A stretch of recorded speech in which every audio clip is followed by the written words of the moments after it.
This presentation is on Cubism meeting Nintendo in 8-bit watercolor paintings.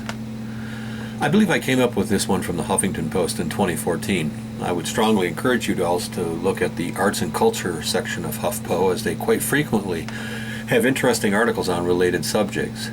You may also find interesting stories on Vox culture at www.voxmedia.com, Vox Creative.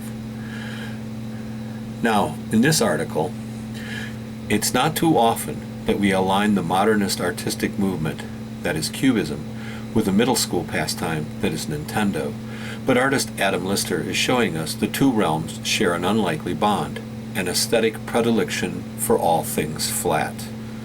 The New York-based artist created a series of 8-bit watercolors exploring the relationship between past and contemporary modes of representation.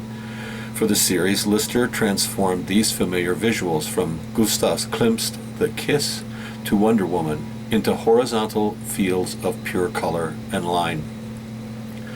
Lister's work begins with recognizable images taken from the pages of a comic book or the walls of the Louvre, and turns the complex scene into a flurry of right angles. I start with a pencil drawing, blocking in a few of the bigger components of my composition, Lister explains in an email to the Huffington Post. Then I look to build an initial sketch into a strictly angular and geometric description of the subject using only vertical and horizontal lines. A circle becomes a square, a diagonal becomes a staircase, and the translation of the original idea is rearranged through an 8-bit inspired visual language. I find that the transparent and subtle qualities of watercolor paint on heavyweight cold-pressed paper presents a nice contrast to the rigid structure of each picture. Lister's works toy with the way we see and digest images. Even without curves and contours, the content matter remains almost instantly recognizable.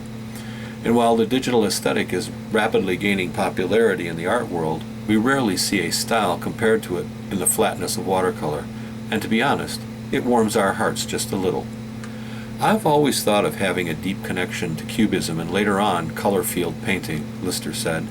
Having grown up with Atari video games and the invention of Nintendo in the 1980s, I always connected with the minimal block-like depictions of movement seen in the primitive graphics of these games. To me, it defined a visual world of escape and more basic existence.